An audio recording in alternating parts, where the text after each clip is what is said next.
जय हिंद। इस वीडियो में समझते हैं कि टेलीकॉम सेक्टर में 2G, 3G, 4G और 5G क्या है सब। और 4G जो अभी आप वर्तमान में यूज कर रहे हैं उसमें भी एक LT होता है और एक VoLTE होता है। जबकि आप मिलिट्री में देखेंगे तो वो लोग सेटेलाइट फ़ोन का यूज करते हैं और पहले ये वाले फ़ोन का यूज़ किया जाता था। इस सब में अंतर क्या होते हैं इसको समझ जाते हैं कि आखिर ये काम कैसे करते हैं। मोबाइल टावर वगैरह को कैसे हमारे कम्युनिकेशन को करा देते हैं। हम जो मोबाइल यूज़ करते हैं भले वो वायरलेस होता है, लेकिन अगर आप इसे वायरलेस कहते हैं तो ये एक तरह का बहुत बड़ा झूठ है। वो केवल हमारा मोबाइल वायरलेस है, लेकिन वो पूरा ट्रांसमिशन वायर से ही हो रहा है।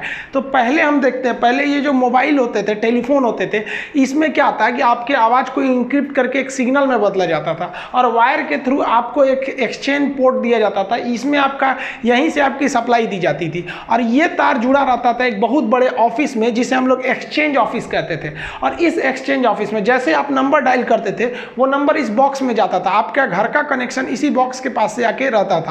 ये बॉक्स आपको भेज देता था एक्सचेंज ऑफिस में। यहाँ पता रहता था कि भाई इसको कहाँ भेजना है, दिल्ली, मुंबई कहाँ भेजना है। जैसे मान लीजिए दिल्ली से कॉल हुआ, पटना भेजना है, तो यही एक्सचेंज ऑफिस में आता था और वो पटना वाले लाइन पर पूरे इंडिया में तार बिछा रहता था केबल वाला, तो पटना वाले केबल लाइन पर भेज देता था। और वहाँ के बॉक्स में से फिर आप जो पटना में है उसके घर में इस बॉक्स से एक सप्लाई आई रहती थी, वहाँ पे रिंग होने लगता था। ये आदमी उठाएगा तो सुनाई देगा, ए बाबू मंगरुआ दादी मर गिलू, तो उसको समझ में आ जाएगा कि हाँ दादी चल गिलू, वहाँ से दिल्ली से मर गिलू। तो ये खबर जो आता है ये पहले का जमाना था। अभी वर्तमान समय में टेलीफोन का जमाना लगभग खत्म होने वाला है। अब जमाना आ गया मोबाइल का। अब ये मोबाइल में भी एक्सचेंज ऑफिस होते हैं, लेकिन उसका तो अभी थोड़ा मॉडर्न टेक्नोलॉजी हो गया है। जब आप मोबाइल खरीदने जाते हैं तो आपको सिम कार्ड लेना रहता है। मोबाइल तभी काम करेगा कॉल के लिए जब आपके पास सिम हो। सिम के लिए आपको एक डॉक्यूमेंट्स देने पड़ते हैं, आप कोई भी डॉक्यूमेंट दे सकते हैं। आप जब इस सिम को मोबाइल में लगाते हैं, आप कॉल करते हैं, तो आपके मोबाइल में एक लगा रहता है माइक्रोफोन जो आपके आवाज़ को सिग्नल में बदल के एंटीना से भेज देता है। लेकिन इस एंटीना की क्षमता इतनी नहीं रहती है कि आप दिल्ली से मुंबई फ़ोन लगाइएगा तो डायरेक्ट दिल्ली से मुंबई आपका मोबाइल छोड़ सके। उतना उसकी क्षमता ही नहीं है और ना ही इतनी क्षमता किसी टावर की रहती है। और इम्पॉसिबल ही है क्योंकि पृथ्वी ऐसे गोल है और आप ऐसे तरंग को सीधा छोड़िएगा तो उधर ही गायब हो जाएगा। तो एक तो पृथ्वी गोल है, इसके बीच में बहुत सारे रुकावटें हैं, पेड़ है, बिल्डिंग है, तो डायरेक्ट वायरलेस तो कभी कम्युनिकेशन हो ही नहीं पाएगा। यहाँ पर देखिए, जैसे हम कॉल करेंगे तो हमारा मोबाइल का जो एंटीना होता है वो टावर को मैसेज कर देगा। ये टावर जो होता है वायर के थ्रू, नीचे इसमें वायर गया रहता है ऑप्टिकल फाइबर के थ्रू, ये मैसेज भेजता है अपने नियरेस्ट एक्सचेंज ऑफिस। तो जो मोबाइल का एक्सचेंज ऑफिस होता है उसे हम कहते हैं मोबाइल स्विचिंग सेंटर। अब ये मोबाइल स्विचिंग सेंटर क्या होता है कि जब आप मोबाइल सिम खरीद रहे होते हैं ना, तो आपका जो डॉक्यूमेंट होता है, आपका मोबाइल नंबर में कौन सा डॉक्यूमेंट रजिस्टर्ड है, इसको ये यहीं ले आकर सेव किया रहता है। तो जैसे आप फोन करते हैं तो ये पता चल जाता है कौन आदमी फोन कर रहा है और आप जिस नंबर को फोन कर रहे हैं वो नंबर भी तो जब सिम खरीदा होगा तो डॉक्यूमेंट दिया होगा, तो वो इस सब सारा डाटा इसके पास रहता है। इसको पता चल जाता है कि वो आदमी कहाँ है, पता चला वो दिल्ली में है। तो जैसे आप फोन किया, आपका टावर मोबाइल स्विचिंग सेंटर को भेज दिया। अब इस स्विचिंग सेंटर को पता है कि जिस नंबर पे आप कॉल किए हैं वो दिल्ली में है, तो ये क्या करेगा, दिल्ली के टावर को नहीं भेजेगा, दिल्ली के स्विचिंग सेंटर को भेज देगा। अब ये दिल्ली के स्विचिंग सेंटर को भेज दिया, जिसे हम लोग शॉर्टकट में MSC कहते हैं, मोबाइल स्विचिंग सेंटर। अब ये स्विचिंग सेंटर के पास आ गया। अब ये स्विचिंग सेंटर को पता है कि ये जो बंदा का मोबाइल है वो किस टावर के रेंज में है, तो अब ये उस मुंबई या दिल्ली जहां भी कॉल लगाए हैं वहां जो टावर का रेंज है ये वहां भेज देगा टावर को।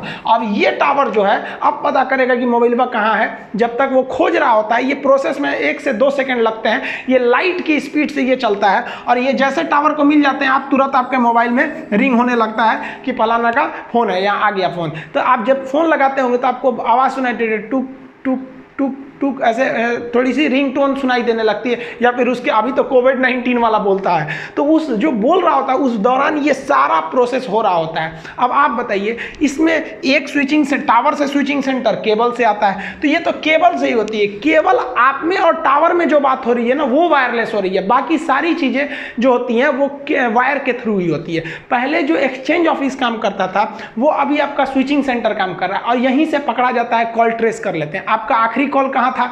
तो आप जहाँ भी किए होंगे, आप जैसे ये जो आपका मोबाइल स्विचिंग सेंटर होता है, आपके हर जिला में एक होता है, तो आप उस स्विचिंग सेंटर पर रहेंगे। अब ये स्विचिंग सेंटर को पता है कि आप किस टावर के अंडर में बात किए थे।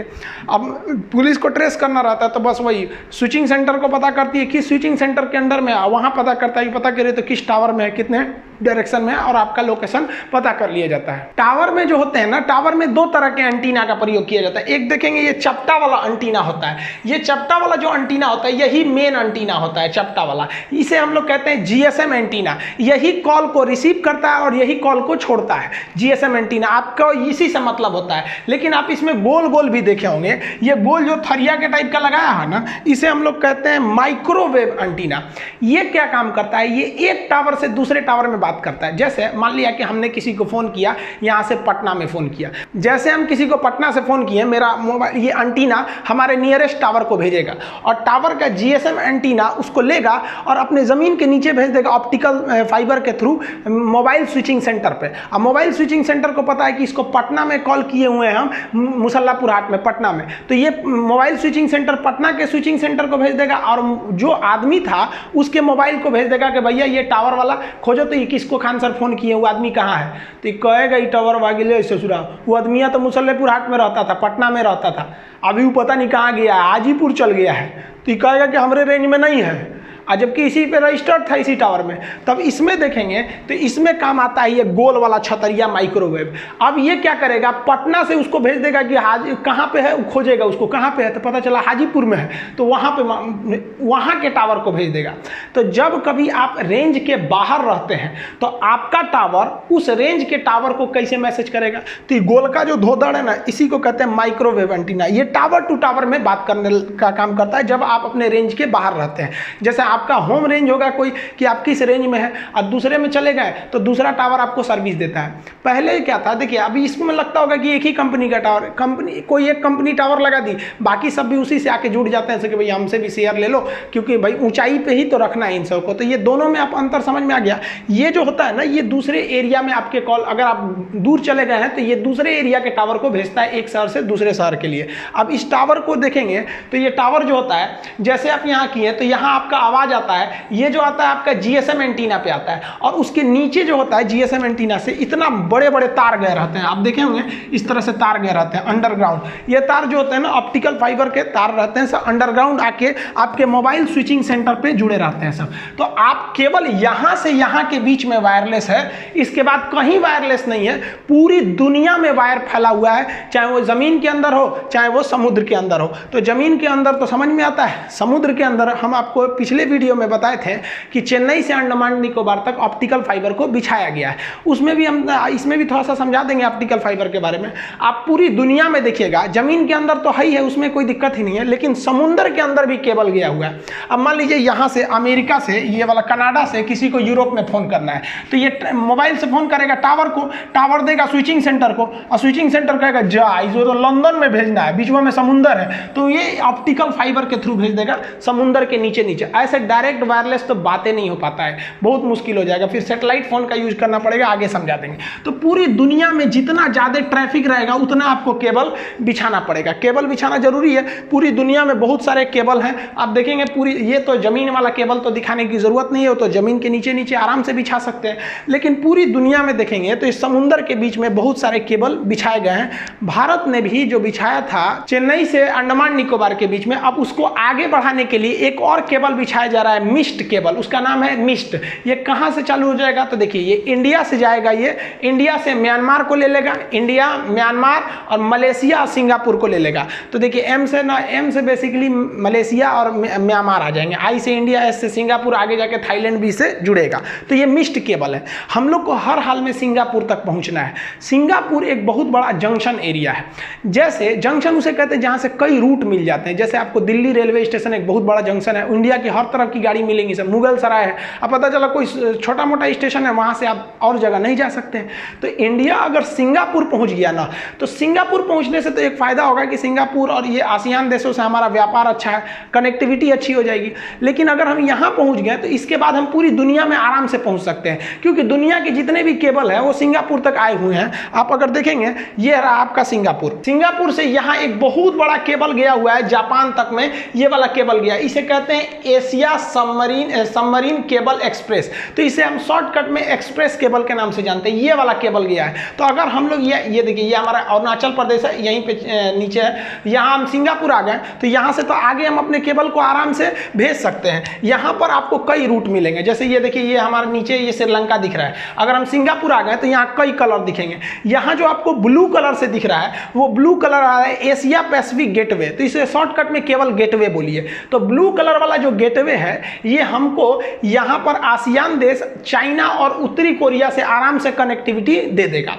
सिंगापुर से ही एक और ग्रीन वाली जो लाइन जा रही है वो जापान तक जा रही है, उस ग्रीन वाले लाइन को कहते हैं एशिया सबमरीन केबल एक्सप्रेस। तो अभी जो पहले बताया था, तो ये वाला जो है वो एक्सप्रेस है, तो यहाँ से हम जापान तक जा सकते हैं। और अगर सिंगापुर आ गए तो इस ग्रीन वाले के थ्रू हम आ जाएंगे फिलीपीन, और फिलीपीन से सीधे पकड़ लेंगे रेड वाला लाइन, और ये रेड वाला लाइन बहुत ही लंबा केबल रूट है जो सीधे जाता है आपका अमेरिका तक, इसे कहते हैं जुपिटर लाइन, इसको भी पकड़ सकते हैं। और नहीं तो यहीं से हम पकड़ के ग्रीन वाला से हम जा सकते हैं जापान, और जापान से ये येलो वाला पकड़ लेंगे, तो येलो वाले का जो लाइन होता है उसको कहते हैं क्रॉसिंग लाइन। तो इस तरह से अगर हम सिंगापुर पहुंच गए तो यहाँ से हमें बहुत बड़ा रूट मिल जाएगा। तो हम लोग जो अभी मिस्ड केबल लाइन बिछा रहे हैं ये हमारे लिए आगे जाके बहुत ही हेल्पफुल होगा। मोबाइल की जो जनरेशन होता है, जनरेशन का मतलब उसमें जो सुधार होता है उसे को ही हम जी कहते हैं, जी मतलब जनरेशन। अब ये 1G 2G 3G 4G ये सब जो थे सर, ये जनरेशन थे। ये कब आए थे सर? यहाँ पे आप देखेंगे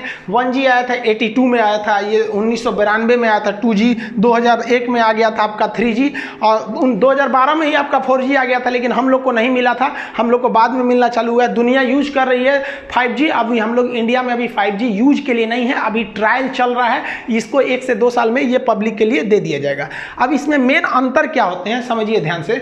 1G जो मोबाइल था उसकी स्पीड बहुत कम थी, लगभग 24 KB का था। सोचिए एक इमेज अच्छा से नहीं भेज पाएंगे वहाँ पे, और इसकी मोबाइल जो थी वो उसमें एक तो एंटीना निकला रहता था बहुत बड़ा साइज का, और इसकी सबसे बड़ी खराबी क्या थी, स्पीड कम था, और इससे आप मैसेज नहीं कर सकते हैं, केवल कॉल करेंगे। अतः हम ये कह सकते हैं कि जो 1G टेक्नोलॉजी था वो डिजिटल कुछ लिख नहीं सकता था, ये केवल एनालॉग सिग्नल भेजता था और कॉल कर सकता था।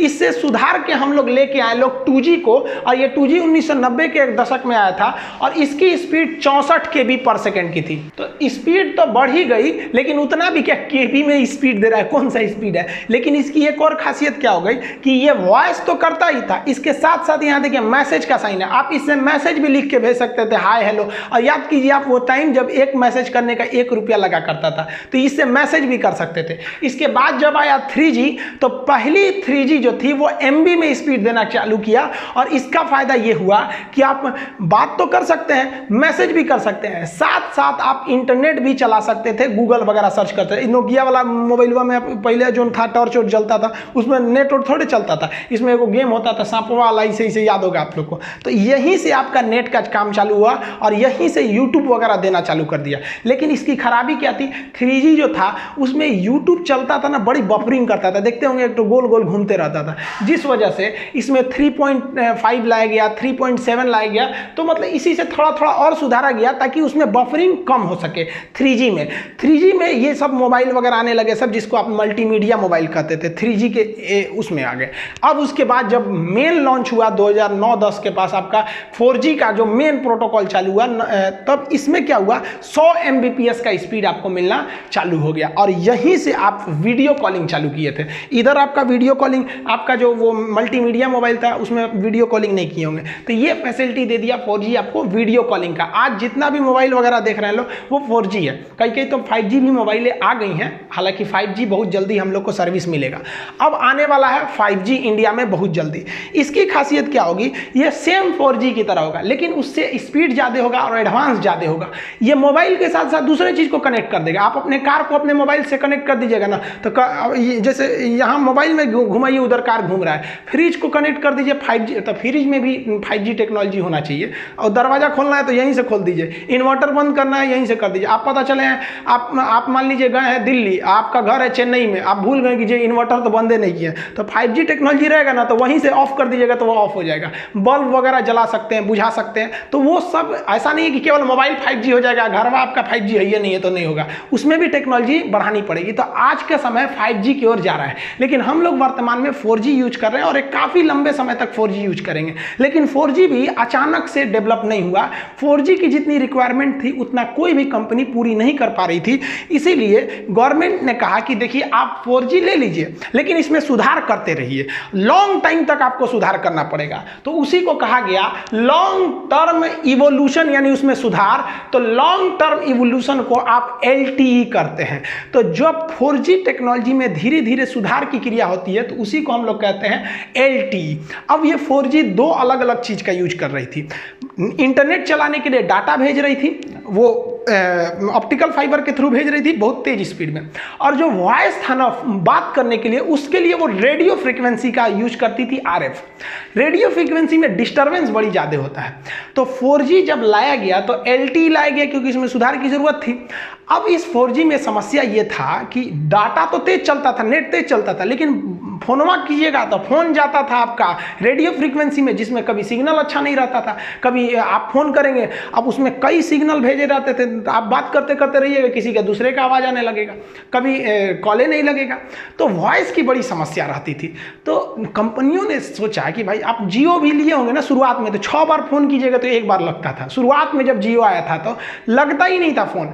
रीजन क्या था कि 4G का डाटा स्पीड तो ठीक था, लेकिन जो वॉइस भेजता था ना वो क्या करता था, वो रेडियो फ्रीक्वेंसी पे भेज देता था। तो रिलायंस ने क्या किया, उसने कहा कि एक काम करते हैं, हम जो डाटा भेज रहे हैं एक काम करते हैं उसी के साथ साथ हम वॉइस को भेज देते हैं, तो दोनों का स्पीड तेज हो जाएगा। तो उसने इस LTE में वॉइस भी जोड़ दिया, तो उसी को कहा गया वॉइस ओवर LTE। तो LTE का तो पहले पता है, बस उसमें वॉइस ओवर जोड़ देंगे तो वोल्टी हो गया। तो रिलायंस जब लाया था शुरुआत में जियो को तो LTE लाया था, तो बड़ी उसकी कॉलिंग की समस्या थी। तब क्या किया, 1 साल बाद उसने वोल्टी ला दिया।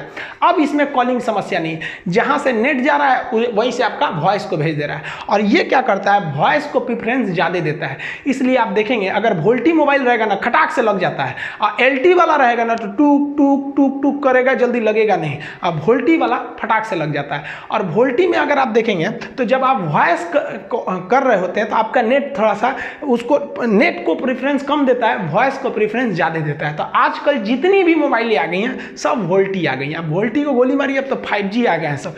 तो 4G की शुरुआती कंडीशन LTE, उसका एडवांस वर्जन वोल्टी हो गया। देखिए अब एक सैटेलाइट फ़ोन क्या होता है, सैटेलाइट फ़ोन देखिए आपको मजबूरी है कि आपको अगर बात करना है मोबाइल से तो आपके मोबाइल की औकात इतनी है कि 2 से 3 किलोमीटर दूर वो सिग्नल भेज सकता है किसी टावर के पास, इससे ज़्यादा उसकी औकात ही नहीं है। अब आप बताइए कि अगर हम बॉर्डर एरिया में जहाँ फौजी हैं तो वहाँ अगर हम टावर लगाएंगे और उससे बात करेंगे तब तो ठीक है, कोई दिक्कत नहीं, लेकिन युद्ध के मैदान में दुश्मन सबसे पहले टावर में उड़ाएगा, और जहाँ टावर उड़ा दिया बस आपका मोबाइल गया काम से, अब झुनझुना हो गया मोबाइल। तब उसके लिए काम आता है सैटेलाइट फोन। अब ये सैटेलाइट फोन ससुरे इतना तगड़ा होता है सर कि खड़े खड़े मोबाइलवा से आसमान में मैसेज भेज देता है, यहाँ से सीधे सैटेलाइट को कि भैया ऐसा दिक्कत हो गई लो सीधे।